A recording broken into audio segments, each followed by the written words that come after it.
Welcome, everyone. I'm excited to have you here. As identity architects, managing users one by one simply doesn't scale. Today, we are going to master automating bulk operations in Microsoft Entra ID. We will cover both the admin center's built-in tools and how to leverage Microsoft Graph PowerShell for massive environments. Let's get to it. Let's start by defining our core capability. What are bulk operations? In Microsoft Entra ID, bulk operations allow you to execute administrative actions like creating, updating, or deleting on hundreds or thousands of objects all at once. We are not just talking about users here. The modern bulk service supports groups, devices, administrative units, and even role assignments. Why is this critical? Because manual entry is the enemy of security and efficiency. Bulk operations enforce consistency. How do we do it? You have two primary paths: using comma-separated value, or CSV, templates directly in the Microsoft Entra Admin Center, or writing automation scripts using Microsoft Graph PowerShell. A key architectural point to understand is that when you use the Admin Center, the jobs are processed asynchronously in the backend. You upload your file and can monitor the progress without keeping your browser session locked. Take a look at this architecture flow. As an administrator, you stand at a decision point. If you choose the GUI path on the left, you upload a CSV into the Entra Admin Center, which hands the payload off to an asynchronous processing engine. If you choose the CLI path on the right, you use Microsoft Graph PowerShell to make direct API executions against the directory. Both paths ultimately converge, securely modifying objects within Microsoft Entra ID. If you choose to use the Microsoft Entra Admin Center, you need to understand the standard workflow. You begin by navigating to the All Users blade and selecting the Bulk Operations drop-down. Whether you are creating, deleting, or inviting users, you must always download the specific CSV template provided by the portal for that exact operation.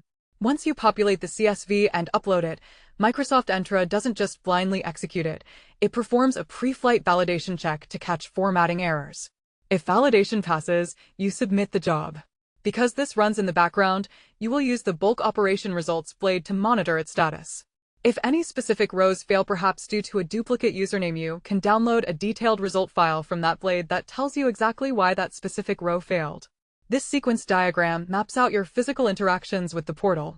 You request the template, populate it, and hand it back. Notice the internal loop where the portal performs pre-flight validation. This is your safety net. Only after it passes does the portal submit the job to the bulk engine.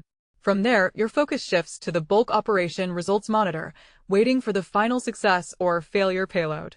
Let's deep dive into the CSV template itself, because this is where 90% of administrator errors occur. The template is highly rigid. Row 1 contains the schema version. If you delete it, the upload fails. Row 2 contains the programmatic column headers. Leave them exactly as they are.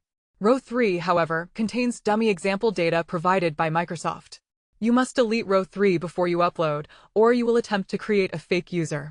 When creating users, you are strictly required to populate the name, user principal name, initial password, and the block sign in fields. A massive pro tip from the field: watch out for trailing white spaces.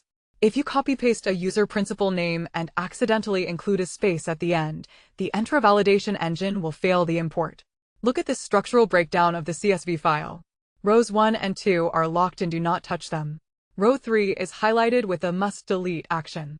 If you leave Chris Green's example data in there, the system will reject it or create garbage data. Finally, your actual data starts on row 4 and beyond. The warning box reminds you, no trailing spaces. Keep your data exceptionally clean. Now we must discuss operational limits and when to pivot your strategy. The Microsoft Entra Admin Center bulk service has a hard limit. Operations must complete within 1 hour. If you are importing a massive batch of, say, 50,000 seasonal workers, the portal job might time out and fail midway. Microsoft officially recommends 2 workarounds. The first is to split your massive CSV into smaller chunks and upload them sequentially. However, the best practice for enterprise scale is workaround 2, pivoting to Microsoft Graph PowerShell. By using PowerShell templates like newMG user, you are making direct API calls to the Microsoft Graph. This completely bypasses the portal's 1-hour timeout window, gives you infinite scalability, and allows you to write custom try/catch blocks for precise error handling. This flow represents your architectural decision tree. When you receive a massive dataset, you do a size check. If it is relatively small, say under 10,000 records, route it through the admin center CSV where it safely processes within the hour. But if it's massive, you route it down to Microsoft Graph PowerShell. Here, you bypass the portal limits, hitting the API directly, allowing the script to run as long as necessary with full custom error logging. Let's examine how to actually execute this in PowerShell. First, you must install the Microsoft Graph module. Once installed, you authenticate by running connectmg graph, requesting the specific scope you need, such as user.readWrite all. To automate a bulk creation, you will use standard PowerShell logic. You use import CSV to load your data file into memory, and then establish a for each loop to iterate through every row.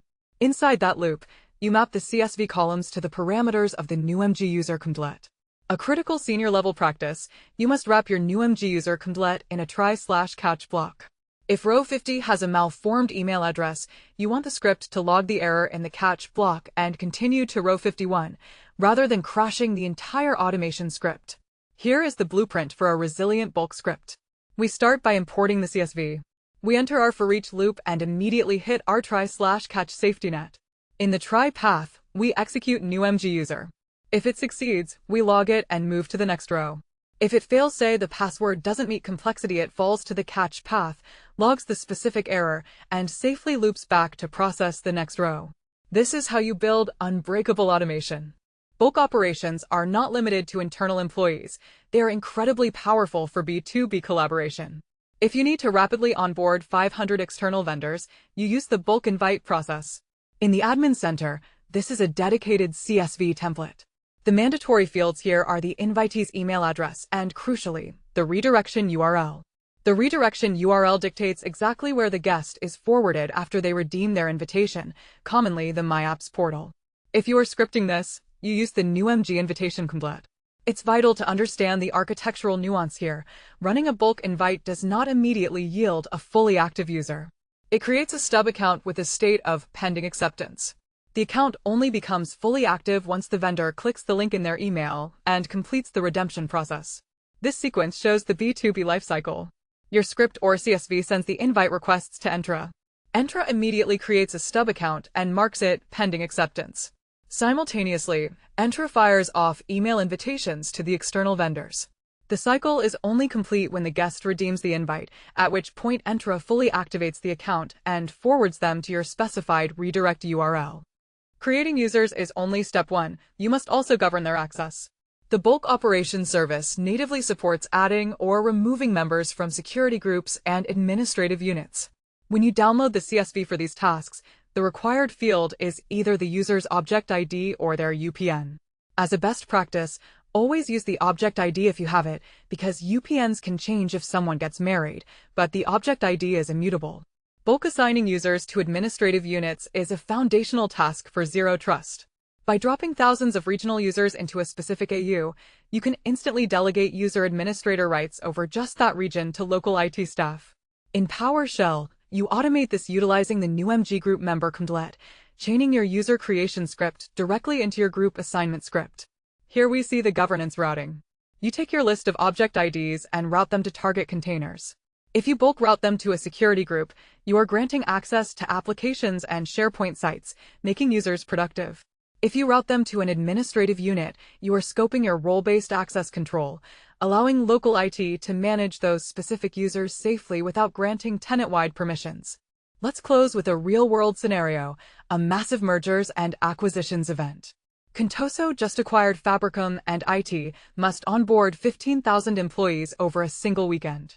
If a junior admin tries to load a 15,000-row CSV into the portal, they risk hitting the 1-hour timeout limit, resulting in a half-finished, corrupted deployment. Instead, as senior architects, we deploy a Microsoft Graph PowerShell script. The script imports the HR data, utilizes a for each loop with try/catch error handling, and runs newmg user. Not only does it create the accounts, but in the exact same script, it reads the new object IDs and dynamically drops them into a Fabricom administrative unit. The result, we bypass the portal limits, achieve zero manual entry errors, and the Fabricom local IT team instantly has delegated, scoped control over their users on Monday morning. This final diagram illustrates the M&A pipeline. The massive 15K HR export feeds directly into our PowerShell script. We loop through new MG user, immediately capturing the generated object IDs. We pass those IDs down to assign the users into the Fabricum administrative unit. Because a delegated admin role is already tied to that AU, by the time Monday morning hits, readiness is 100% achieved, securely and efficiently.